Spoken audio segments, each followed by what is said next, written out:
أشرقت نفسي بنور من فؤادي حينما رددت يا رب العباد، وانتشت روحي وصار الدمع يجري. يا إلهي خذ بقلبي للرشاد. أشرقت نفسي بنور من فؤادي حينما رددت يا رب العباد، وانتشت روحي وصار الدمع يجري. يا إلهي خذ بقلبي للرشاد. أشرقت نفسي بنور من فؤادي حينما رددت يا رب العباد، وانتشت روحي وصار الدمع يجري. يا إلهي خذ بقلبي للرشاد. في سكون الليل أدعو في سجودي، والدجى حولي سواد في سوادي. Who are they? This tribe of people who have this power and who will be linked with the Holy Land.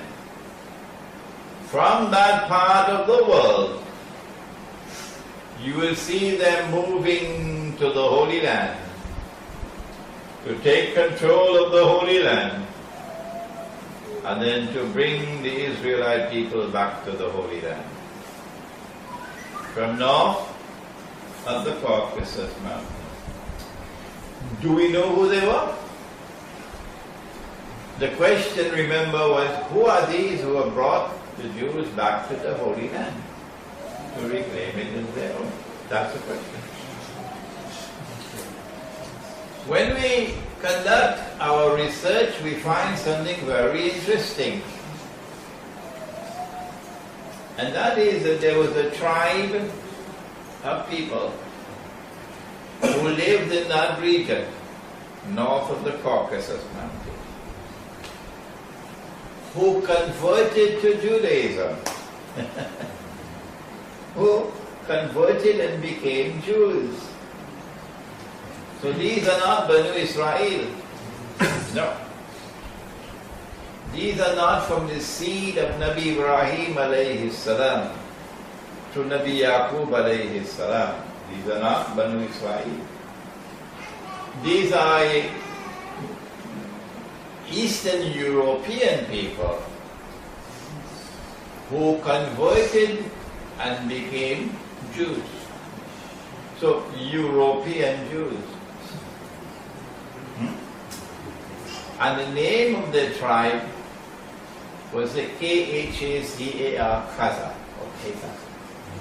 Khazar. You can do a Google search now on Khazar and look for books on the subject. I would recommend one right away. It's entitled The 13th Tribe. The 13th tribe, because Banu Israel were 12 tribes. 12. So since Jesus became Jews, he called them number 13. And it was written by a Hungarian historian, Arthur Perskler, I think was his name. It's a very nice book to read. And I would strongly suggest that you do your homework and read that book at the beginning of your study of the Khazar. You can then go to Jewish sites and you will find Jewish scholars, Israeli scholars today confirming that the majority of Jews in the world today are descended from those people. Khazar. And today they are called Ashkenazi. So, European Jews.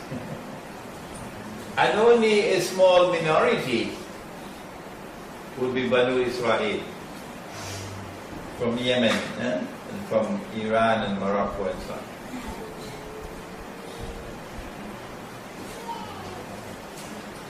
These Khazar Jews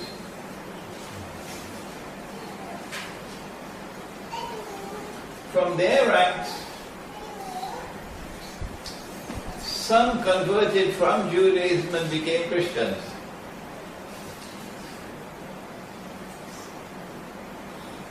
So you now have Khazar Jews who are penetrating Judaism, and the Banu Israel are not too happy with them. And then you have Khazar Jews who become Christians and penetrating Christianity. And the Christians are not too happy with them.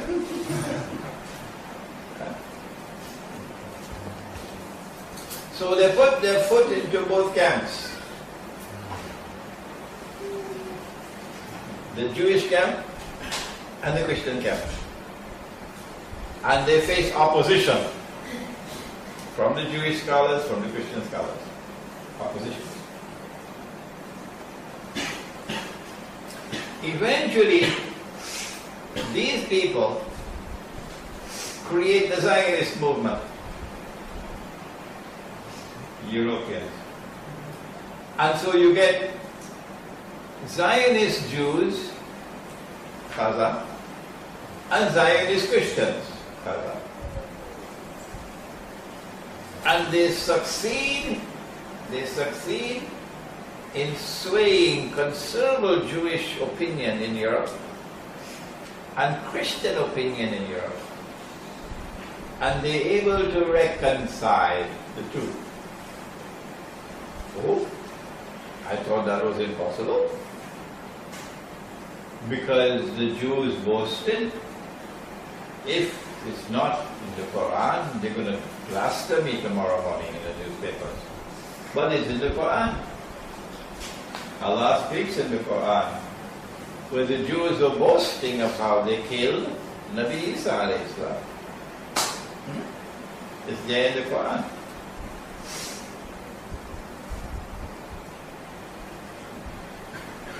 And because it's in the Quran, it's not possible for us to say, well, there is an explanation why the Christians were so hostile to the Jews all through history.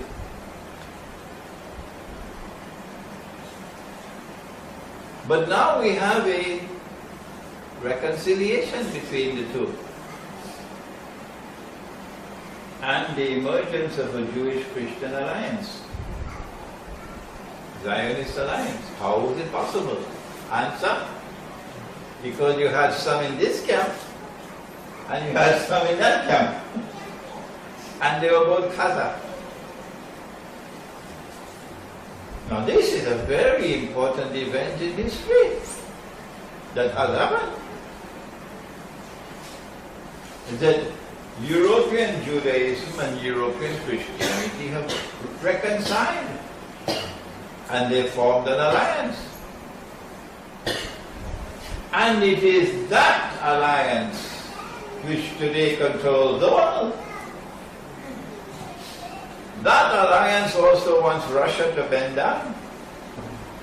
And that alliance wants China to also bend down. And if Russia and China don't bow down, they're going to fight with them. Because they want to rule the world.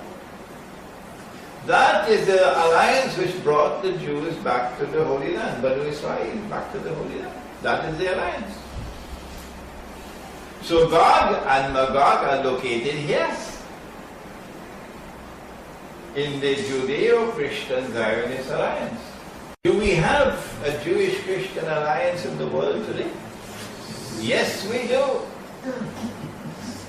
It is the European Zionist Jewish-Christian alliance. They are the ones who rule the world today. And they are the ones who are putting pressure on Russia and on China to bow down.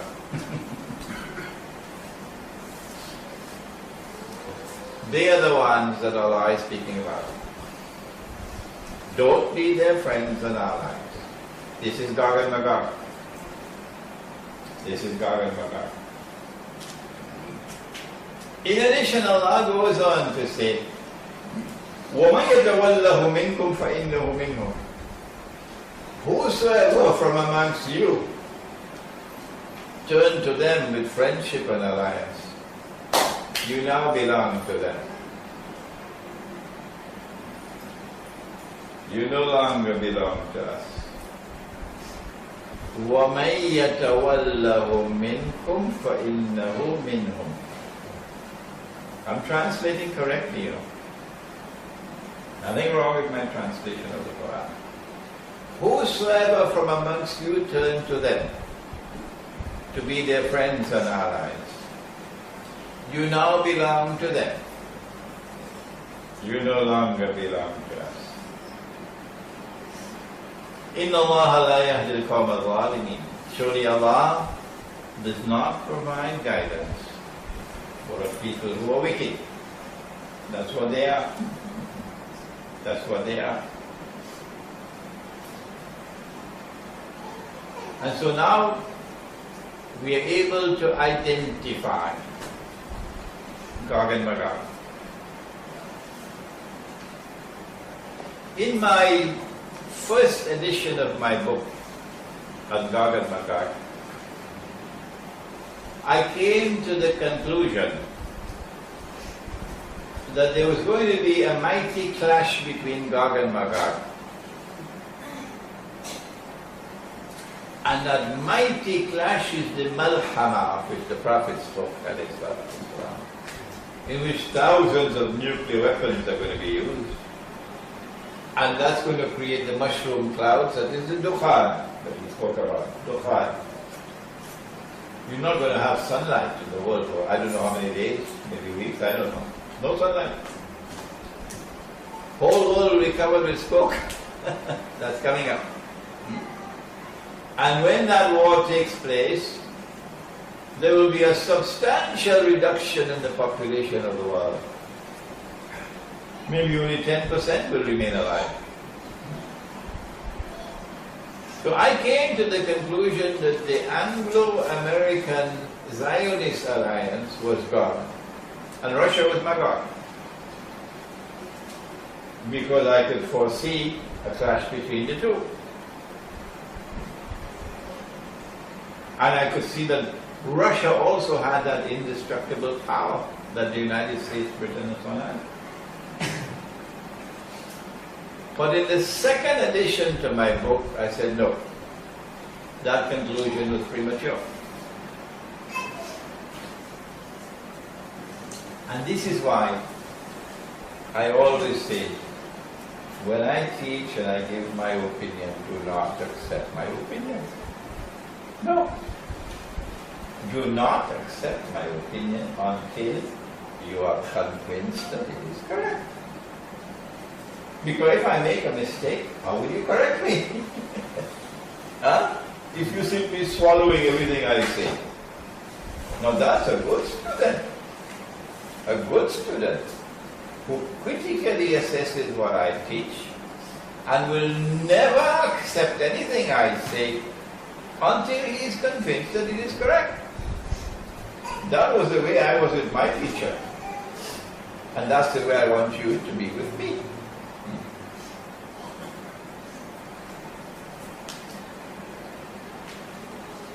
I realized that I made a mistake. I came to a premature conclusion because I did not have all my facts. Only after writing the book did I learn that they attacked Russia, Gog and Magog. Russia is not Western Christian, Eastern Christian, Byzantine. And that Christianity is referred to in the Quran as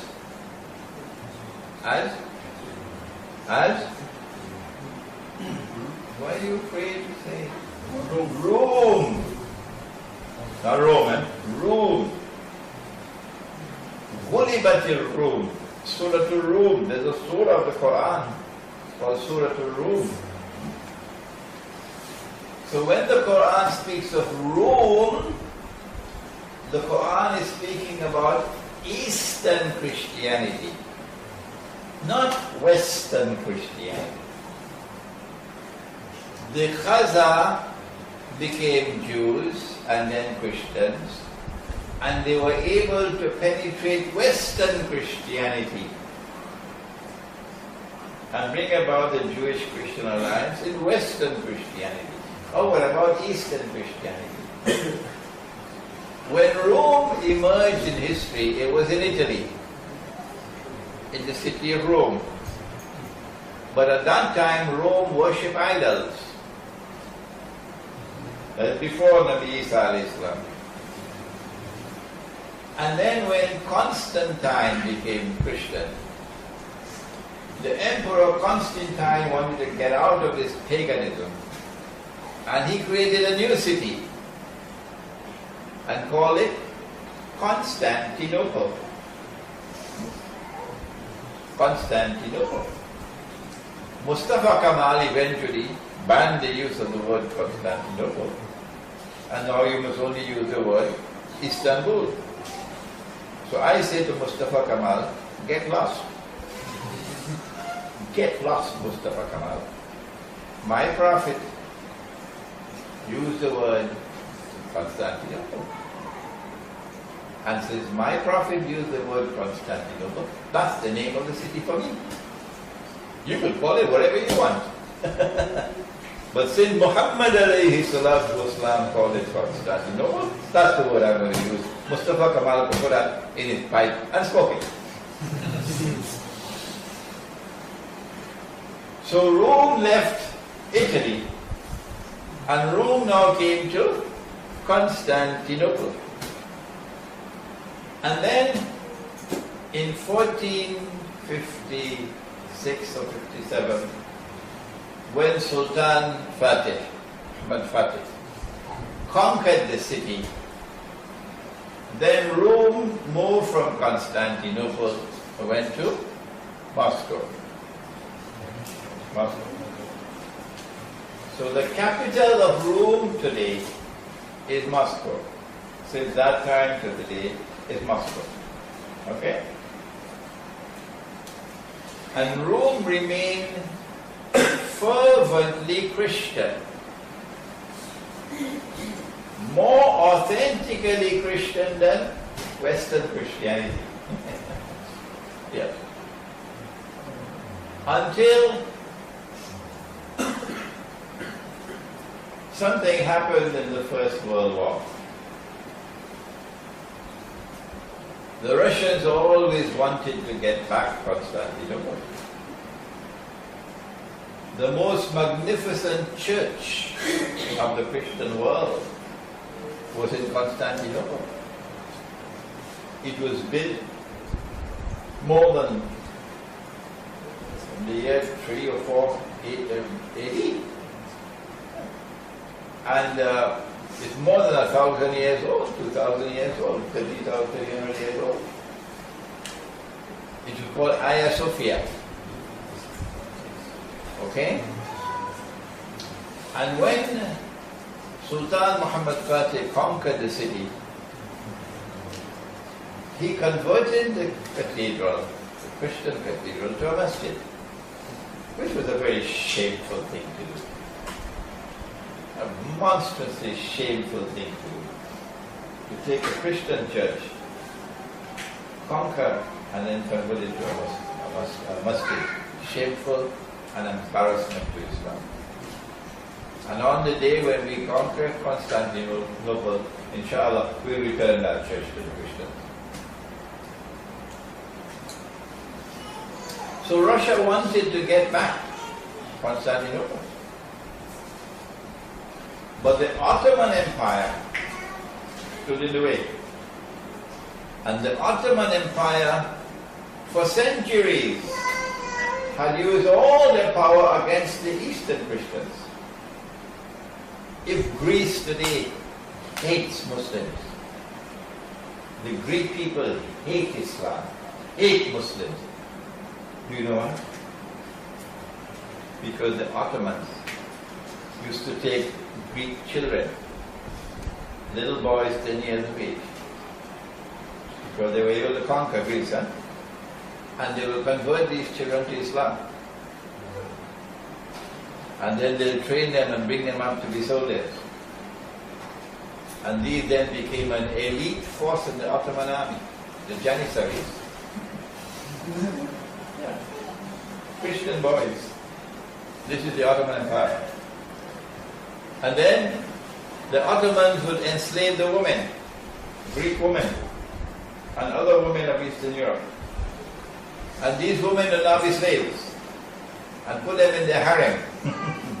So the Ottoman Sultan will have 100 wives, 100 slaves, 200 slaves, 700 slaves.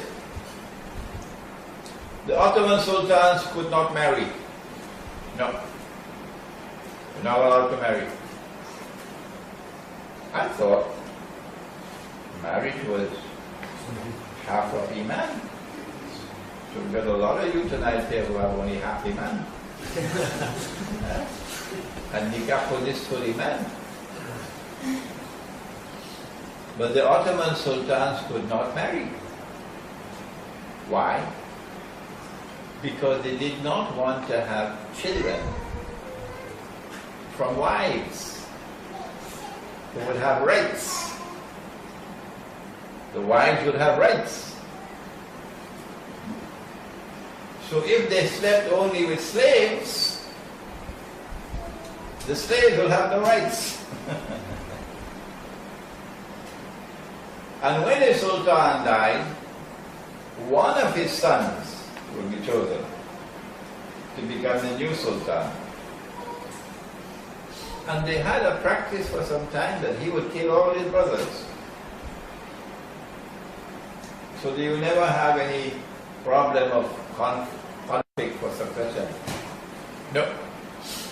And so the Ottoman Empire was able to maintain a solid grip on power, uninterrupted power, for so long.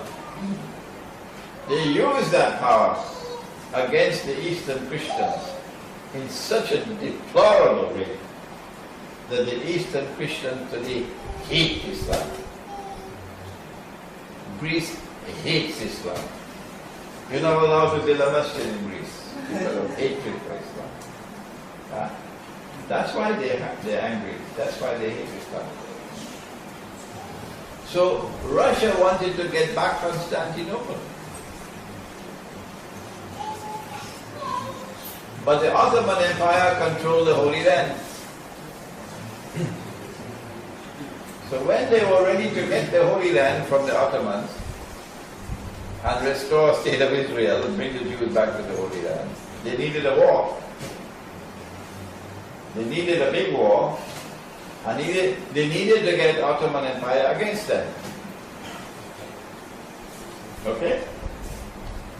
But all through the centuries, Britain and France had been allies of the Ottoman Empire. Britain and France. And Russia was always the enemy. The biggest enemy of all was Russia. All the wars that they fought against Russia. Great hatred for Russia. That's the Ottomans. So how can we get the Ottoman Empire involved in a big war? But Ottomans must not be on our side. Simple. In 1907, Britain and France made an alliance with Russia. That must have been like a thunderbolt for the Ottomans. Britain and France make an alliance with Russia. But how can you get Russia to become our ally? Answer, you offer them Constantinople. The Russians will be delighted. So Britain and France made a secret treaty with Russia,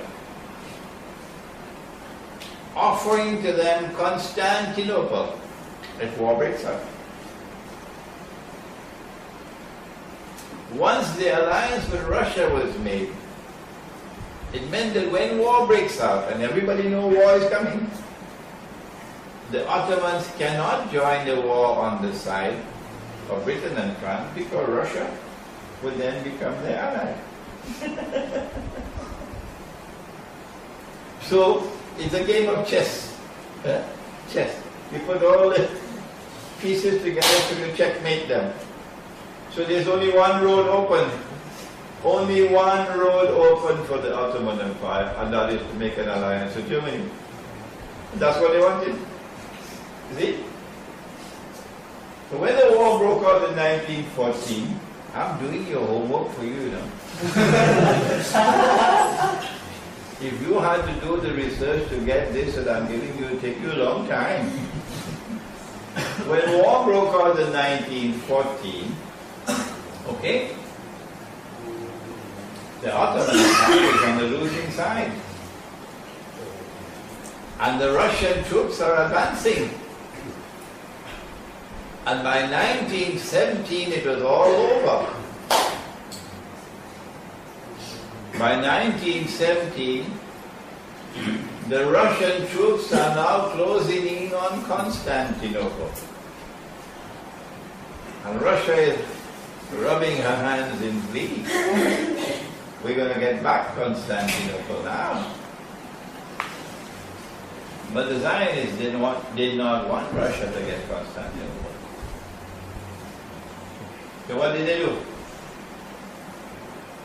Just before Russian troops could take Constantinople, the Zionists struck and had a revolution in Russia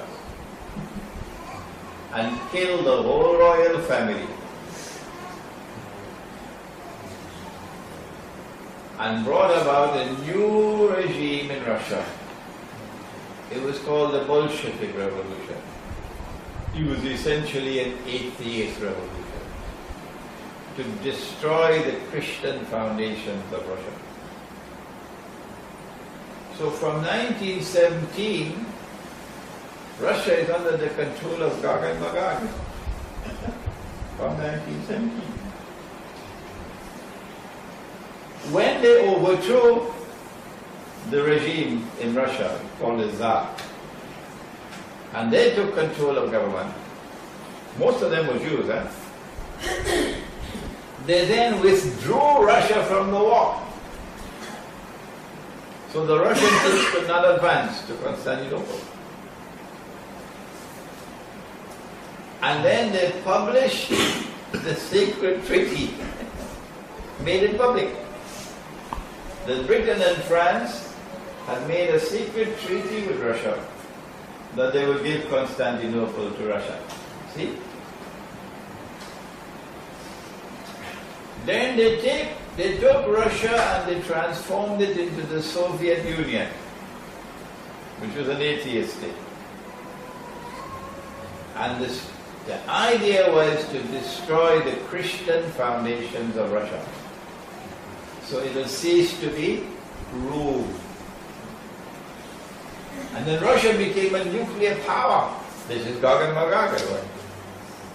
It is Gog and Magog which made Russia a nuclear power. And then Russia became a satellite. Yeah, satellites. And missile technology and so on.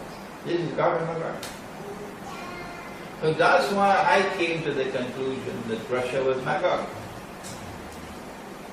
But then, in the 1980s, alhamdulillah, transformation began to take place. And the Berlin Wall collapsed. And then the Soviet Union collapsed. And guess what? Russia is now returning to Christianity. Russia is becoming Rome once again. See? And so it was wrong for me to say that Russia was Magog and the Anglo-American Israeli alliance was God. That was wrong. I corrected that mistake in my second edition. The answer is that Gog and Magog were present in both camps, and they still have some foothold in Russia. And Gog and Magog are leading both camps to clash. They want these two superpowers to clash with each other. And when that clash takes place, that's going to be the Dufan, the Malham. And the majority of human beings on the earth will not survive. There are a hadith on the Malhama that you should study, so you can get an idea of how terrible that war is going to be. When that war takes place, only then would it be possible for Israel to rule the world.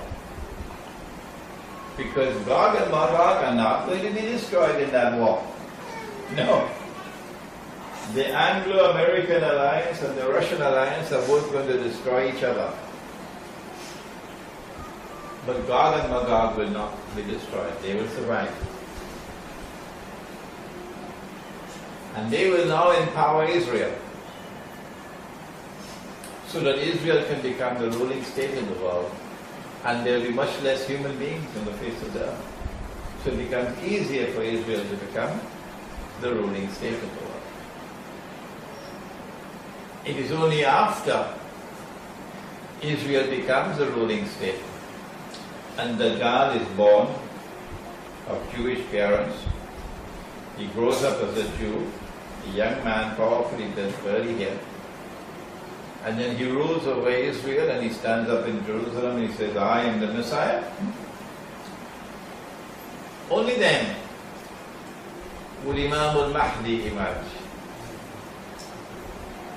How long is that from now? I can guess. I can be wrong. But in the process of guessing, there's also something beneficial. When I say maybe 20, 25 years from now, what I mean to say to you is not 200 years from now. Okay? Imam al-Mahdi will then emerge. And then Nabi Isa alayhi salam will return. And then he will kill Dajjal. And then Gog and Magog will emerge in their last surge. This is what the hadith speaks of in Sahih Muslim. That the first of them will pass by the Sea of Galilee and start to drink the water, meaning consume the water, making the deserts green, consuming the water. And by the time the last of them pass, they'll say there used to be water here. So when you see the water level in the Sea of Galilee going down and down and down and down and down, you know that the time is drawing close. When the water is dry, that's the time for Israel to reach its destiny. Nabi Isa alayhi salam will kill Dajjal. Then the last wave of Gog and Magog will come. They'll empower Israel, and they'll pursue Nabi Isa alayhi salam to Jerusalem, and he'll be in a mountain in Jerusalem, in Beit al-Maqdis. And then Allah will send an attack, biological attack on the necks, and they will all fall down, and they will die. And by next morning their bodies are all smelling. And then Allah will send birds with their necks like childs. So maybe global warming will cause eggs which were in ice to melt, and those eggs can now hatch. So prehistoric birds can become alive again, maybe. And all these bodies will be taken and thrown away. And the earth will be washed clean.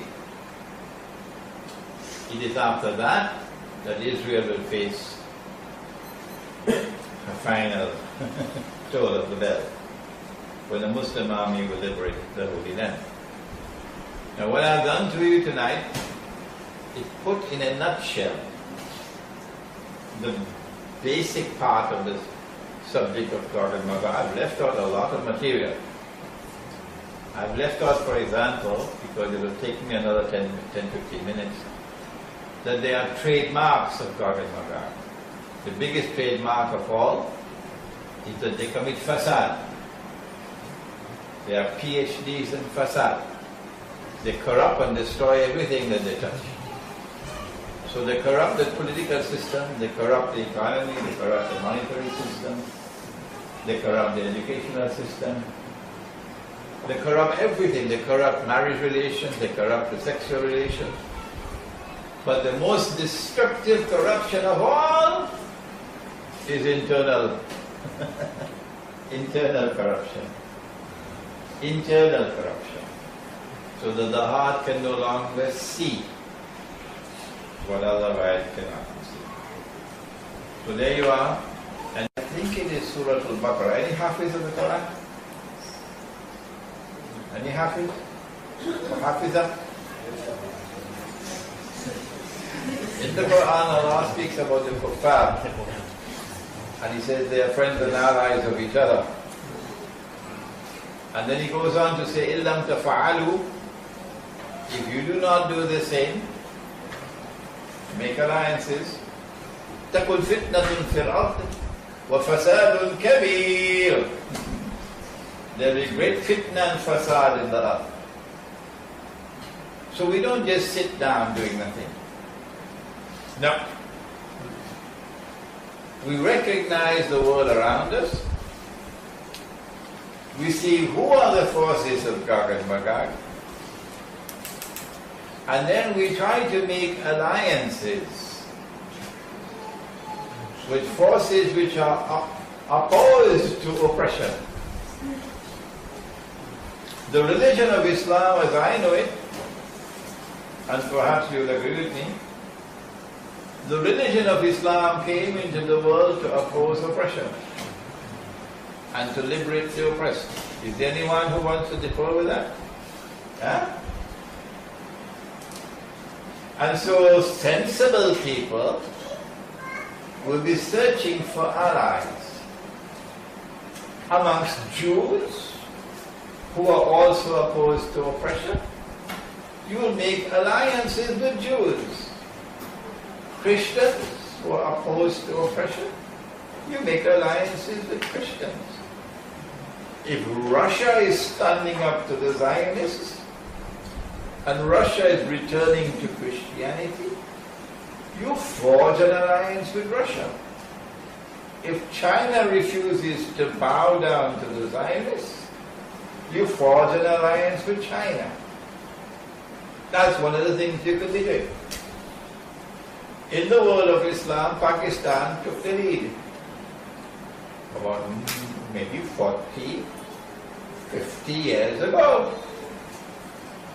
As long ago as that, Pakistan forged an alliance with China.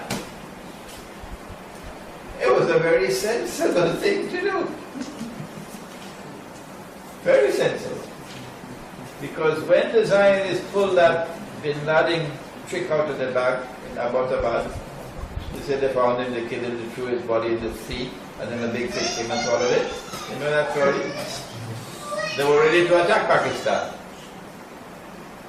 The Pakistani Prime Minister flew to China. And the Pakistani President flew to Russia because they knew this was it. This was the moment they were waiting to attack. And then China issued a statement, which China had never done before. China has a defense treaty with only one country, North Korea. But China made a declaration, if you attack Pakistan, you attack China. And they were not ready yet for a war with China. Okay?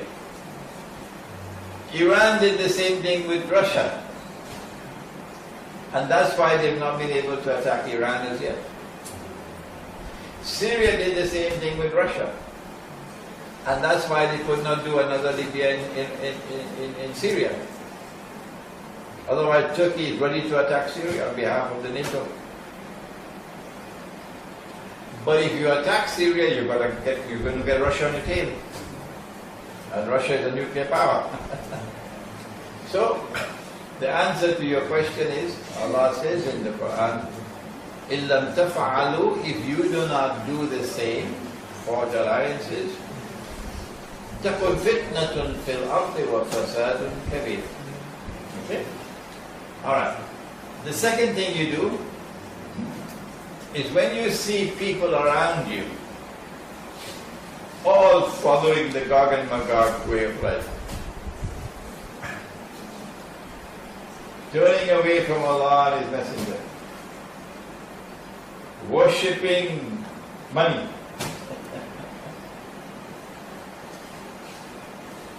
what do?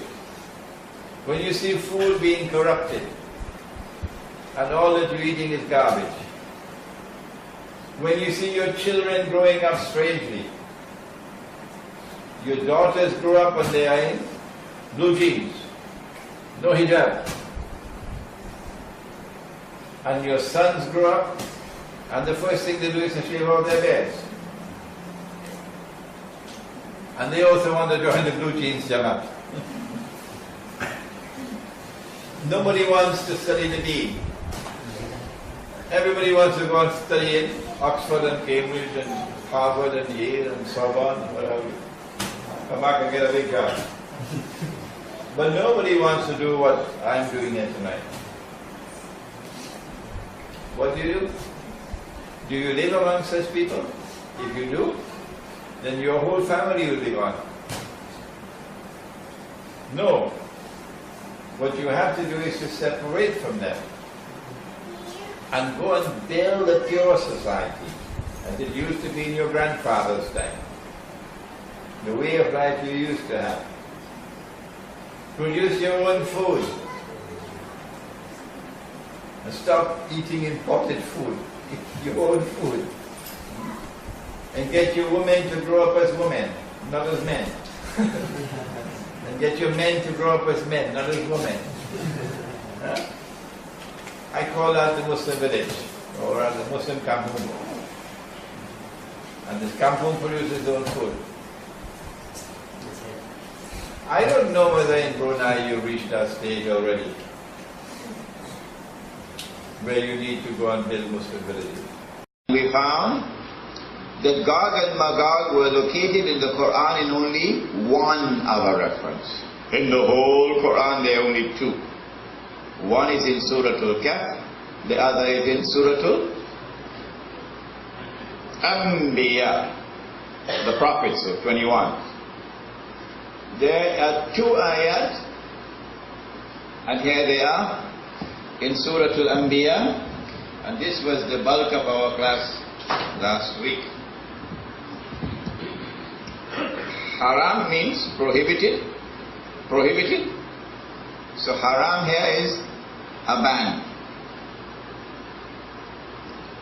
on. Qarya means a town. Ahlaknaha, we, this na here means we destroyed it, meaning we, Allah. Annahum, that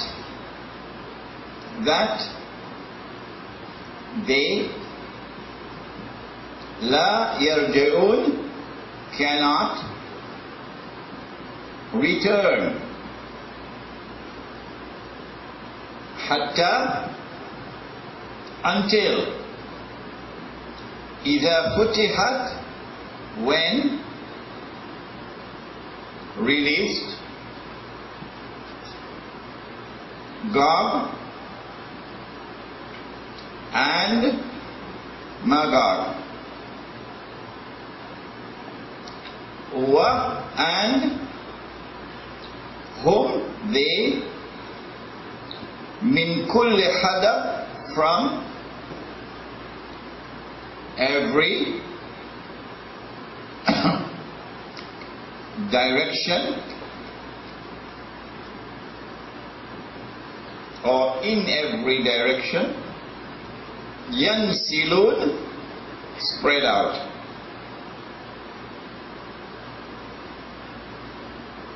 As though you are procreating.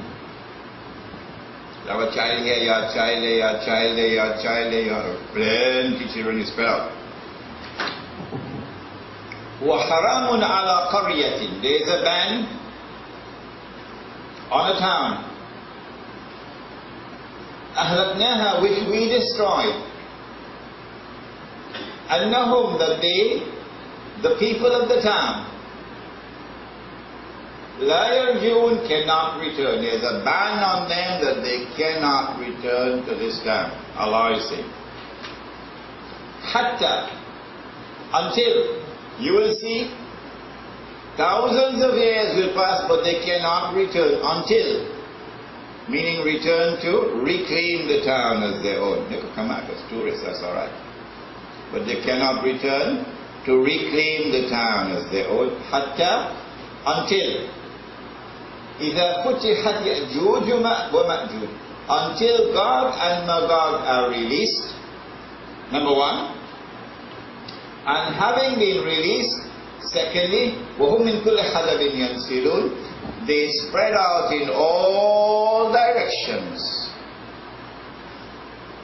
Meaning, they take control of the whole world. When they do that, it will now be the world order of Gog and Magog. No one can destroy it. No possible combination of rivals can destroy their power. No. But the power which they hold over the world, which is literally indestructible, is a power which is used to oppress, fasad. It's a power which is used to corrupt. And the world becomes progressively more corrupted. And oppression increases.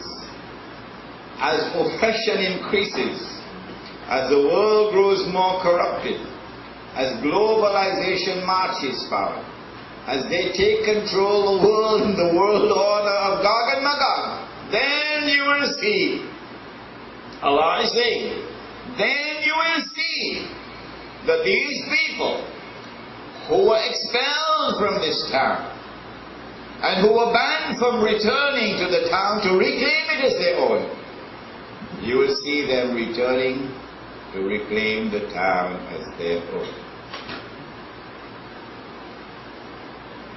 Which town is it?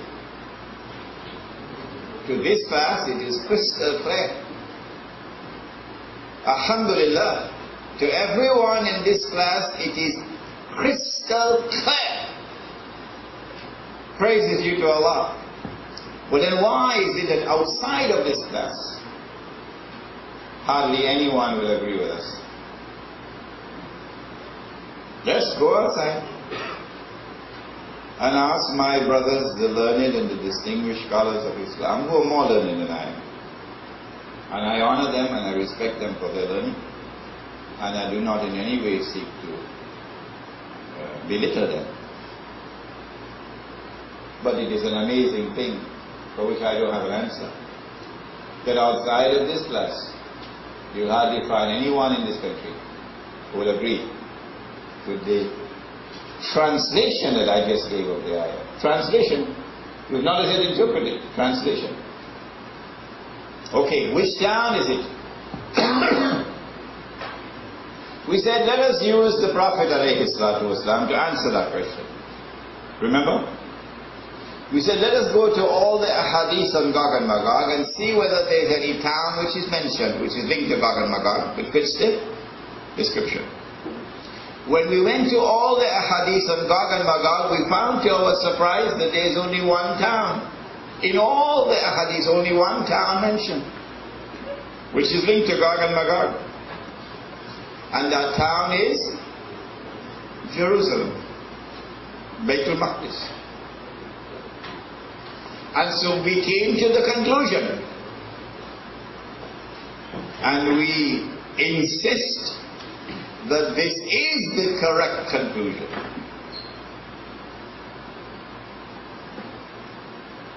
That what Allah is saying in the Quran is that He destroyed the state of Israel and He expelled the Jews from the Holy Land.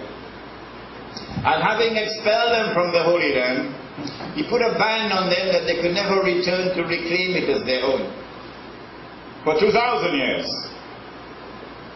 But that when Gog and Magog were released in the lifetime of the Prophet ﷺ, and then eventually over a period of time they took control of the world with their indestructible power, and the world order of Gog and Magog was established, then mankind saw the fulfillment of this prophecy in the Quran. Then mankind saw the Jews being brought back to the Holy Land to reclaim it as their own, indicating that Gog and Magog are the ones who are now in control of the world. They are the ones who have made the return of the Jews to the Holy Land to reclaim it as their own possible. Last week we also made mention of the fact, and I said, if you differ with me, you can throw me out of the window, you remember? That I was not the first to come to the conclusion that this town was Jerusalem. I said that somewhere in the late 50s, maybe in 58 or so, a Pakistani whose name was Mr. Bawani, Ibrahim Ahmad Bawani, rahimahullah, I knew him, wrote a little booklet, a pamphlet really, on Gog and Magog and the state of Israel. I have that booklet with me, that pamphlet. And in that pamphlet, the only thing that is really striking in its importance is his translation of this verse and his identification of the town as Jerusalem. The rest of the pamphlet is mediocre. But this is there, that the town is Jerusalem. And in the preface of this pamphlet, Mr. Bawani records his appreciation to Maulana Fadlur Rahman Ansari rahimahullah, who he said explained the subject to him. And so I came to the conclusion that if Maulana Ansari explained the subject to Mr. Bawani, and if by far the most important point made in the pamphlet is the identification of the town as Jerusalem, I came to the conclusion that my teacher, Maulana Ansari, also held the view that the town was Jerusalem.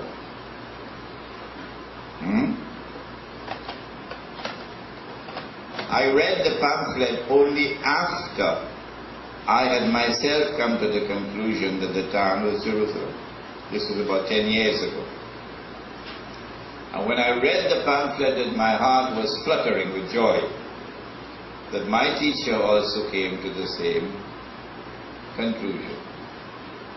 And I said to you, if you feel that this was an improper interpretation I made out of that pamphlet, you could throw me out of the window. Now then, what remains is for us to now identify Gog and Magog.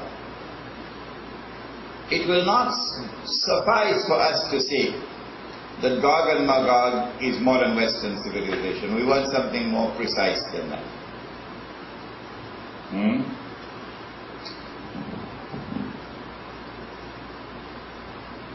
From this passage of the Quran, Surah Al-Anbiya, we know that Gog and Magog, when they are released, now listen carefully, Gog and Magog, when they are released, have a specific mission in addition to their general mission. Their specific mission is to liberate the Holy Land and bring the Jews back to the Holy Land. That's their specific mission. In other words, we are looking for a people with a trademark. Their trademark is an obsession with the Holy Land.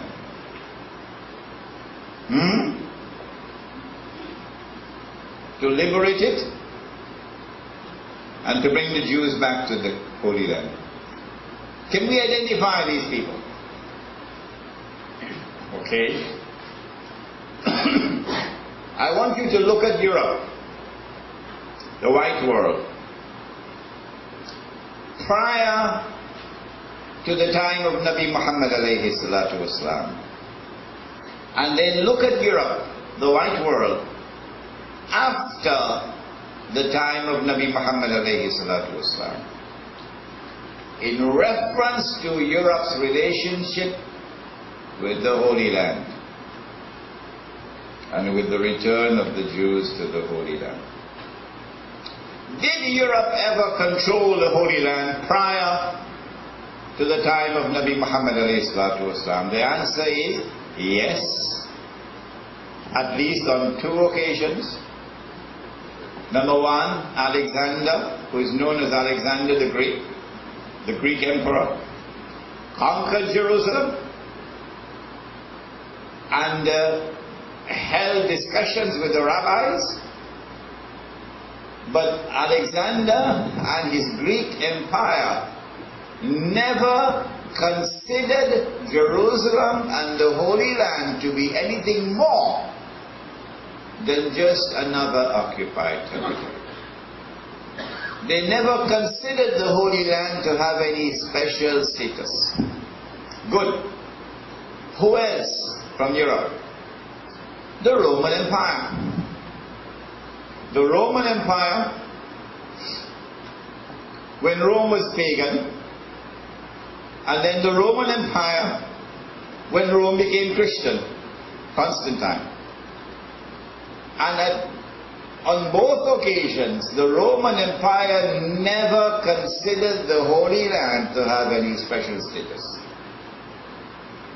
You can go and see the movie Passion of Christ, and you see the Roman government in the Holy Land. They never considered this to be other than just a backward province of the Roman Empire. Now look at Europe after Nabi Muhammad alayhi salatu wasalam. Europe rapidly becomes Christian after Nabi Muhammad alayhi salatu wasalam. Christianity spreads quickly. And then suddenly, the Pope, a white man, is obsessed with liberating the Holy Land. And he initiates what is called a holy war, jihad, to liberate the Holy Land. They call it the Crusades. It's a holy war. Karen Armstrong has written a book with a gold mine of information on the Crusades. Very difficult to get it outside. And I bought that book in London while I was there last summer. And I've read the book. The Crusades are now initiated, one after the other. A number of Crusades. What is the purpose of the Crusades? To liberate the Holy Land in the name of Christianity. But is the white man the only Christian? Christianity was in the world long before the white man became a Christian. Christianity is an Oriental religion. It's a Semitic religion. Started in the Holy Land. The Byzantine Empire had already emerged as a Christian empire before Europe became Christian.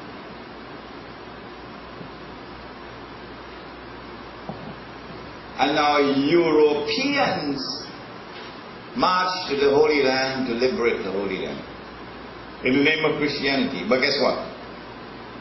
Has it ever occurred to you that no other Christians participated in the Crusades? Only the white? Nobody else? Isn't that strange? And secondly, that when the white crusaders passed through the Byzantine Empire to get to the Holy Land, they fought their own Christian brothers.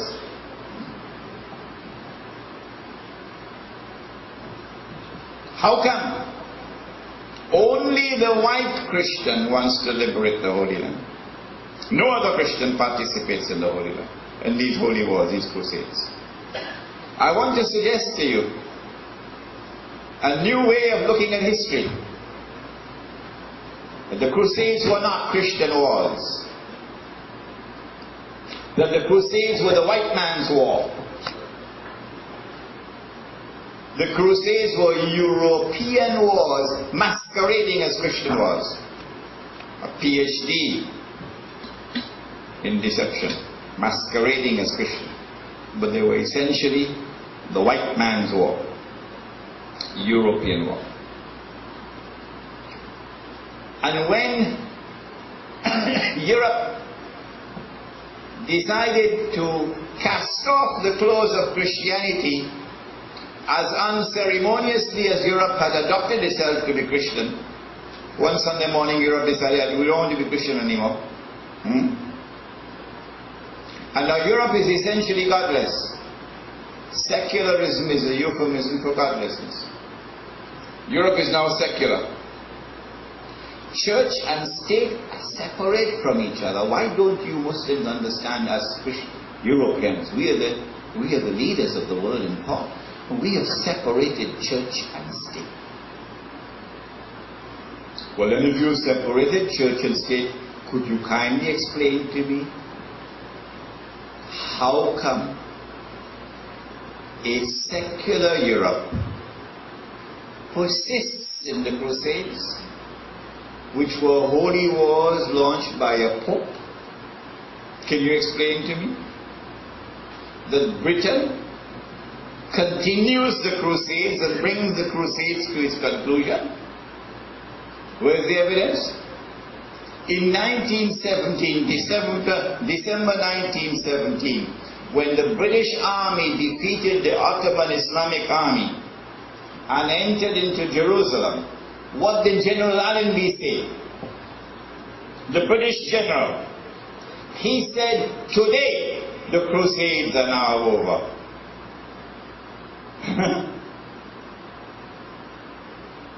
And so we have a picture of Europe now, in which prior to Nabi Muhammad ﷺ, there is no recognition of the Holy Land as having any special status. But after Nabi Muhammad ﷺ, there is an obsession, which is the name of the perfume as well. There is an obsession with the Holy Land. Good. Another Sunday morning, part of Europe decided to become Jewish. So now you have a white man who's a Jew. But this white man who becomes a Jew, he wants to liberate the Holy Land. And he wants to bring the Jews back to the Holy Land to reclaim it as their own. But he is a Johnny-come-lately Jew. The real Jews are the cousins of the Arabs. And they're living in Yemen, and in Iraq, and in Morocco, and in Egypt. These we may call the Israelite Jews. And those we may call the white Jews. So the white Jews create the Zionist movement in 1897.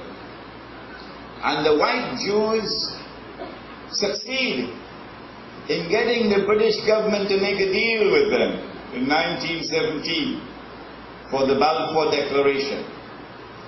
that it is the intention of the British government to work for the establishment of a Jewish national home in the Holy Land, Balfour Declaration, 1917, October. The Zionist movement persists in that struggle until eventually they are able to bring the Jews back to the Holy Land between 1917 and 1948. In 1948, the Zionist movement succeeds in establishing the State of Israel. It's a European state. European people control the state. The Oriental Jews are called the Sephardic Jews, and they have second-class citizenship. The white man who is a Jew is called the Ashkenazi, and he controls Israel. But the strange thing is that the Oriental Jews or the Israelite Jews never participated in the struggle to liberate the Holy Land. The only Jews who had that mission were the white men who were Jews. And so I want to suggest to you a reinterpretation of history today. And that is that the Zionist movement is not an essentially Jewish movement. No. It's a European movement. A European movement to liberate the Holy Land, but camouflaged as a Jewish movement. It is Europe, whether Europe put on the clothes of Christianity. It is Europe, whether Europe put on the clothes of Judaism. It is Europe, whether Europe put on the clothes of secularism. All along the road, it is Europe. And so very clearly, using this verse of these two verses of the Quran, we are able to see that Gog and Magog must be located in European civilization, the white world. Now we want something better than that. We want to refine our position. It is too broad, too broad, that Gog and Magog are located in Europe. Where in Europe? Is it the British people? Or the French, or the German, or the Spanish, or the Portuguese? Or the Russians? Who are they, Gog and Magog? You go to the Bible, you can't answer this question. The Christian scholarship cannot answer this question. Now then, we have to look in Europe for a people who, after Nabi Muhammad alayhi salatu wasalam, are displaying a power which cannot be matched by any other power in the world. Today, of course, the whole of Europe, the Western world, possess that power. But we want to go back in history to locate where it came from. Now, a very interesting part of the subject now. At the time of Nabi Muhammad alayhi salatu wasalam, there were two superpowers in the world. Which were they?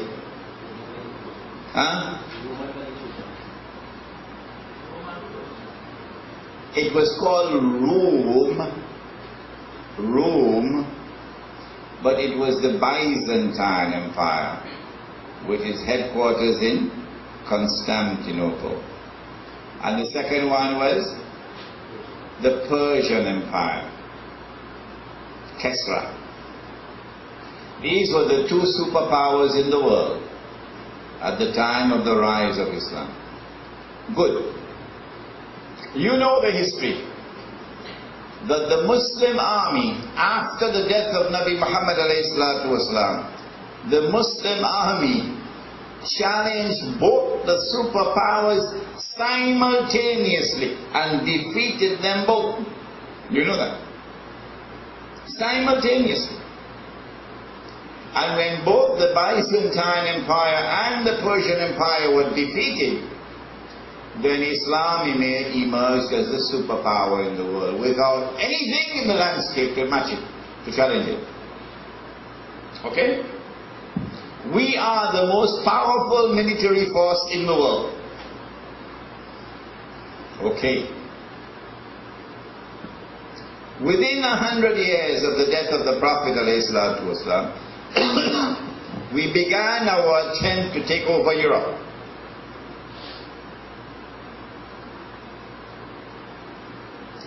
Whether you want to describe this as Islamic imperialism or not, is a different subject which we are not going to enter into.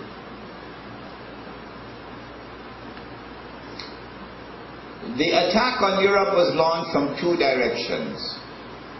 One was the minor attack, and the other was the major attack. The minor attack was led by a man named Tariq, and he took the ships through Gibraltar, and so Gibraltar became known as Jabal al-Tariq. Jabal, mountain, Tariq, Jabal al-Tariq, and the corruption of that term, Jabal al-Tariq, is now Gibraltar. Like the name of the town is Beit Laham. Beit Laham, meat market. What is it called today? Bethlehem. Bethlehem. Beit Laham. So Gibraltar. When he got over to the mainland, he burnt his boats. You remember? We had only 12,000 men with him. And then he fought, and eventually they were able to establish a Muslim stronghold in southern Spain, which became known as Andalusia.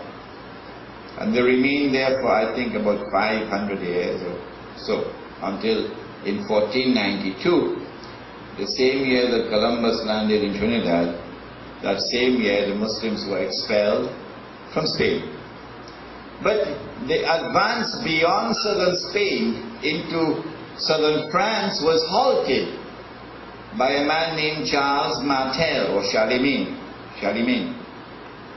And the Muslim army could not penetrate the north. It's a small force, not a big army. But when they were able to hold on to southern Spain for something like 500 years or more. 850 years, mashallah, we got some historians in this class. Now then, the major military thrust into Europe by the new Islamic power in the world was not from the west, but was from the east. The army passed through the Caucasus Mountains to take on Europe. And guess what happened? As soon as that army passed the Caucasus Mountains, it met a power, a force. It could not budge. It could not budge. In Spain, they were able with a smaller force to defeat and take over southern Spain with a smaller force. But this, the main army of the most powerful military force in the world, grinds to a halt because a tribe called, where are they? Does anyone know the name of the tribe? Huh? Come on. That's right. That's right. Khazar. Khazar. The Khazar tribes of Central Europe, where the Caucasus Mountains are. The Khazar tribes, or Khazar tribes, blocked the advance of the Muslim army, and we could not move forward. And so this is a force more powerful than the most powerful military force in the world. It is these people, Khazar, who shortly after the death of the Prophet ﷺ, probably within 100 years, decided to convert and become Jews one Sunday morning. Yeah?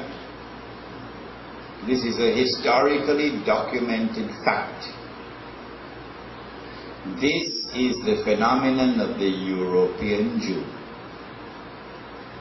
The Khazar tribes, which displayed a military power, which made them more powerful than the most powerful military force in the world. The Khazar tribes decided to convert and become Jewish. But when they converted to become Jewish, they had no special relationship with the Torah. They were not religious people. They became Jews for essentially political purposes. And they never had any attachment with the Jewish religious law and the life that is sacred. These European Jews now spread out from Central Europe, and they go and they take over, for example, Poland, and Poland becomes almost totally controlled by the European Jew.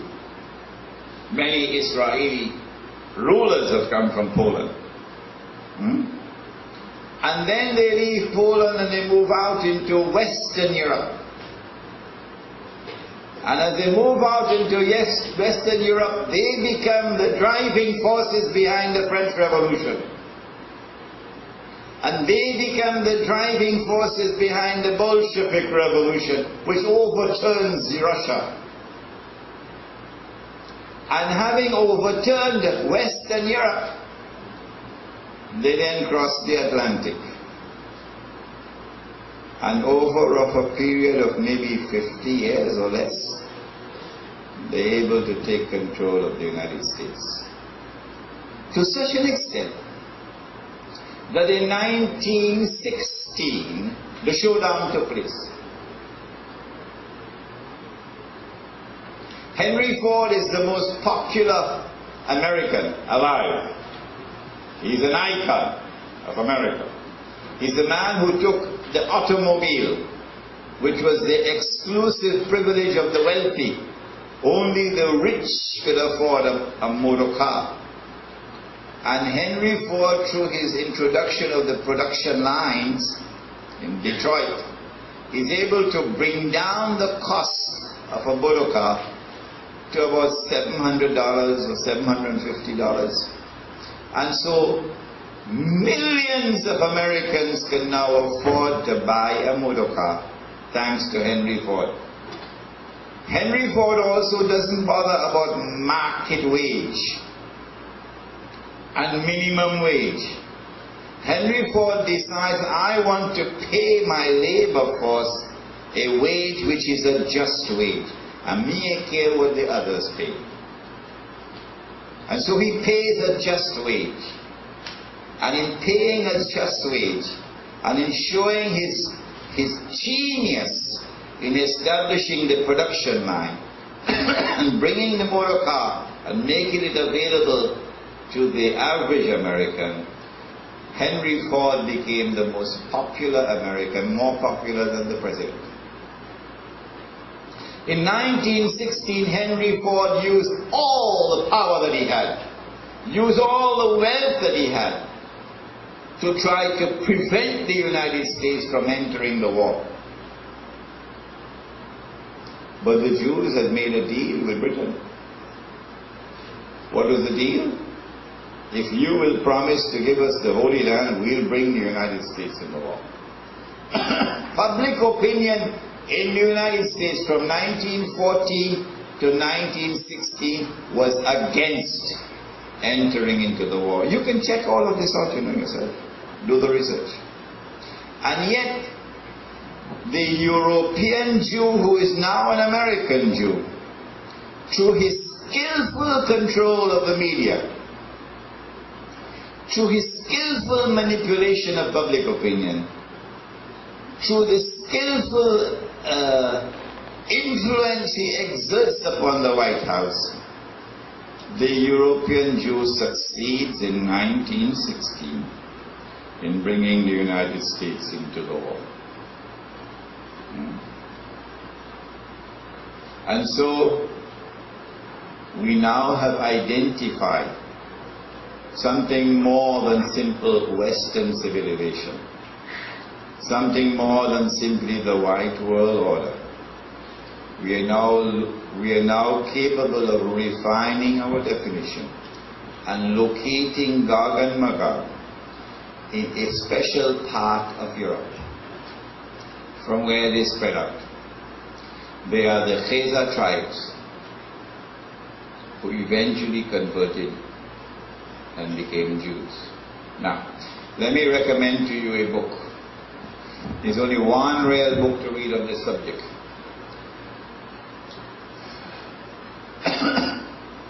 PHIR 13th Tribe by, anybody remembers the name of the author? No? It's a Hungarian historian, Kersler, Kersler, something like that is the name. But the book is on the internet, you can download it. Just fiddle around with something like 13 Tribe on the internet and see. Spell it? 13.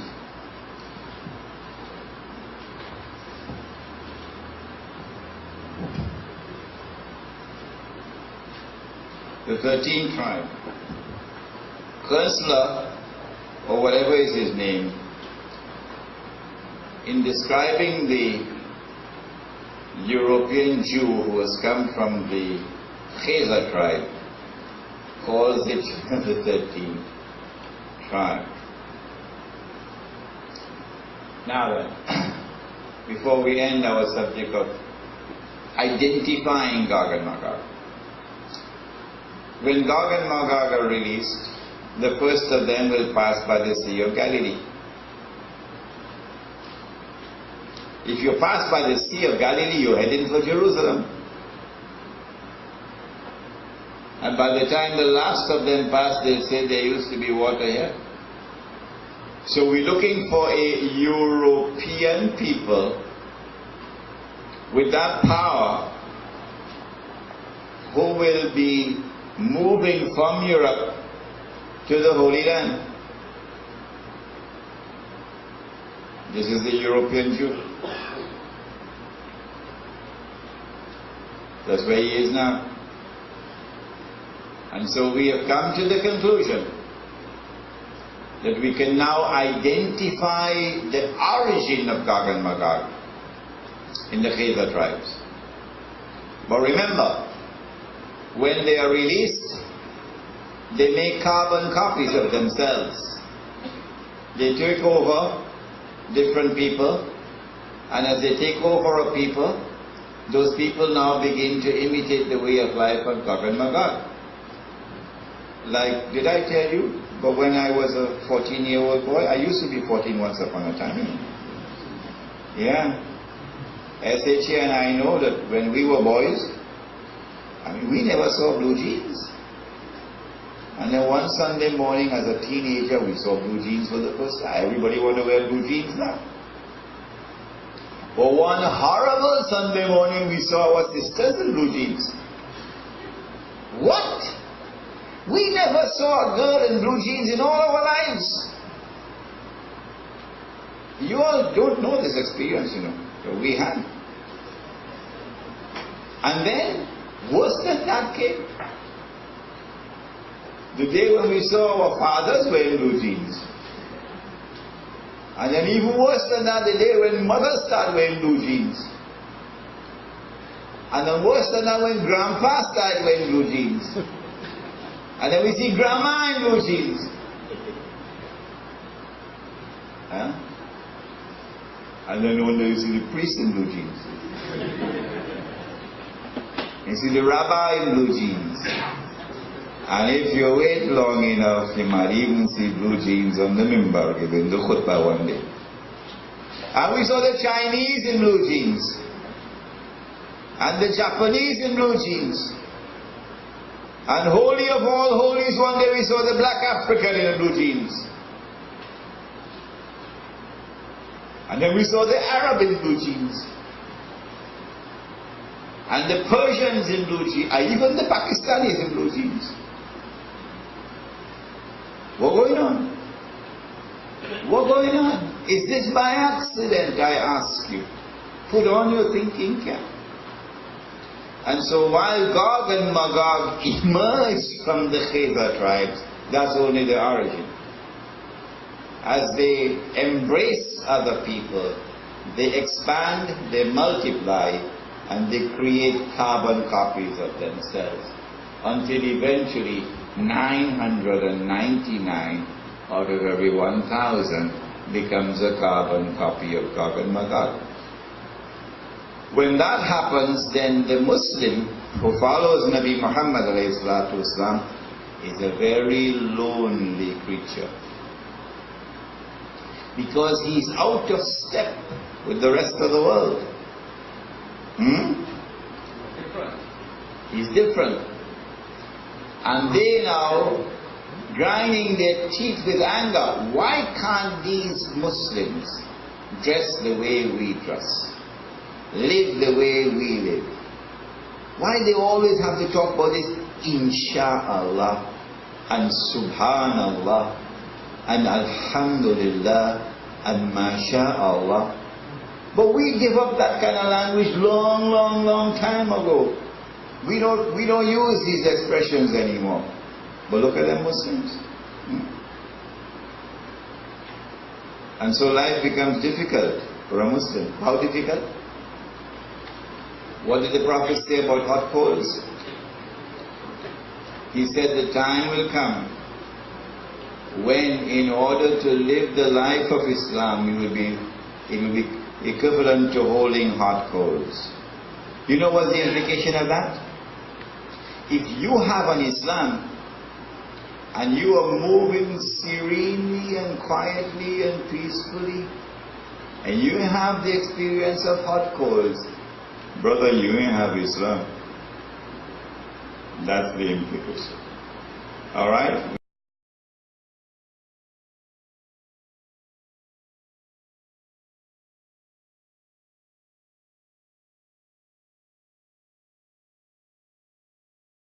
What do you think about events in Syria, and also what do you think about Russian action in this country?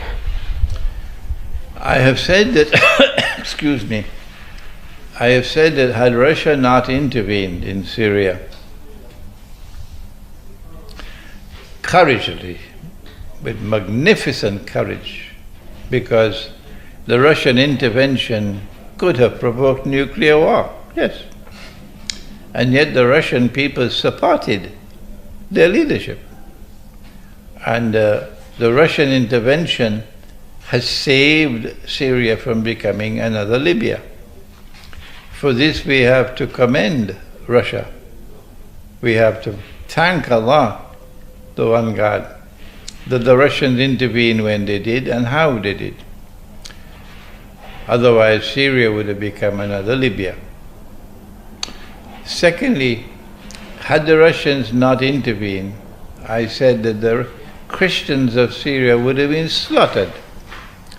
So it would have been a second Armenia. The Armenian genocide was perpetrated to drive an everlasting wedge which will prevent Orthodox Christians and Muslims of ever being friends again. That's what the Armenian genocide was meant to do. A Syrian genocide would have put the nail into the coffin.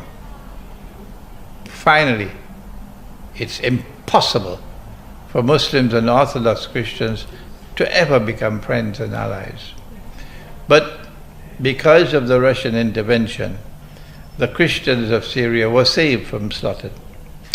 Finally, had Russia not intervened, you would have had an ISIS government in Syria, a bogus caliphate in Syria. And many Muslims would have been deceived and misguided into believing that the caliphate has been restored. No. This is a caliphate which has come with Santa Claus from the North Pole, not a real caliphate. That's what they have done in building and creating ISIS, and in providing the weapons and providing the money to wage that bogus jihad. And thanks to Russia, that was defeated. It is said now, both in Russia and here in Serbia and in Western media, that Russia has returned to the Middle East, in Syria, of course, and also it's spoken about context with Iran and so. How do you think this Russian influence in the Middle East, is it a positive or negative thing?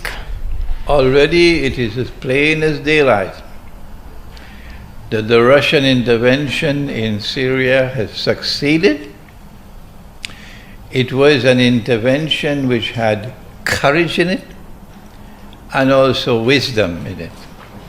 And the whole world of people who still have common sense would recognize that Russia should be praised for their intervention. But those who took weapons from Santa Claus and took US dollars from Santa Claus to wage their bogus jihad in Syria, they will never accept it. They are licking their wounds now, but they have hatred in their hearts that they've been defeated. And our message to them, if you come again, you'll be defeated again. Before our interview, you mentioned that the Black Sea is mentioned in Quran, and we were speaking about the Crimea. Could you please explain it for our Crimean audience? Yes, I want the people of Crimea to know that because Crimea is located, not just located in the Black Sea, but that Crimea commands the Black Sea. Whosoever controls Crimea commands the Black Sea. That the Black Sea is in the Quran, and therefore Crimea is in the Quran because the Black Sea is in the Quran. The Quran has a chapter entitled the chapter of the cave, or Surah Al-Kahf, and in that chapter there is the story of a great traveler. He is called Zulkarnain, meaning the one who impacts on two ages, or two peoples, or two generations. So this is a story which impacts on two ages, the one which passed and the one which is to come. And in this travels of Zulkarnain, he is someone who has faith in the one God, and he has been bestowed with power. So when power rests on the foundations of faith, how will power be used? He travels in the direction of the setting of the sun, and he comes across a body of water which is dark and murky. And our commentators identify that body of water as the Black Sea. And there at that Black Sea, the Lord God asks him, how are you going to use your power with the people who live there? And he said, those who are wicked in their conduct, those who are oppressors, I will punish them. I will punish them. I will use the power that I have, which rests on the foundations of faith, to punish the wicked, to punish the unjust, to punish the oppressors. And when they return to you, you will also punish them. And I will reward and treat nicely those who have faith and whose conduct is righteous. Then he traveled in the opposite direction, which took him to the Caspian Sea. And there he met another people. And then he traveled in the third direction, which took him to Gog and Magog. And Gog and Magog, like Zulkarnain, have power, indestructible power. Only the Lord God can destroy them. But they use their power to oppress. They use their power wickedly, to corrupt, to destroy. So they are people without faith, Gog and Magog. When they are released, then of course the world will be a world in which power will be used to oppress. That's the world today. That's the world today, excuse me. Zulkarnain built a barrier with blocks of iron and coated it with copper and prevented Gog and Magog from being able to come out. And so they were contained. In the language of a game called chess, we say they were checkmated. They were rendered, they could not harm anyone. And so they remained safe. The people are now safe. And Zulkarnain said that what I have done is because of the kindness of the Lord God. But one day he's going to bring down that barrier. And these people are going to be released, Gog and Magog. When they are released, then the people from a certain town which was destroyed and who were expelled and banned from returning to that town by the Lord God will be brought back to that town. The town is Jerusalem. So when the Jews are brought back to Jerusalem, those who bring them back are Gog and Magog. Yes. So now we have Zulkarnain, which means 2 ages. The first age is one in which he contained them by building a barrier with blocks of iron and copper. What's going to happen the second time around? When will the second age come? Answer? We have to look to train our eyes onto the Black Sea. When we see in the region of the Black Sea power emerging on the foundations of faith in the region of the Black Sea, we know that this is the second of the 2 ages, Karnain, 2 ages. And power is now going to be used in the region of the Black Sea to punish the oppressor, to punish those who are unjust in conduct, those who are wicked. It is as plain as daylight that power has now returned in the region of the Black Sea, which rests on the foundations of faith.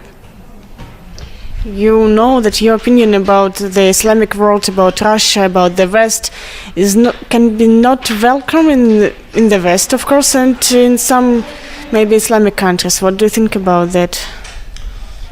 The prophets of the One God have set an example for us that the truth must be proclaimed without regard for consequences.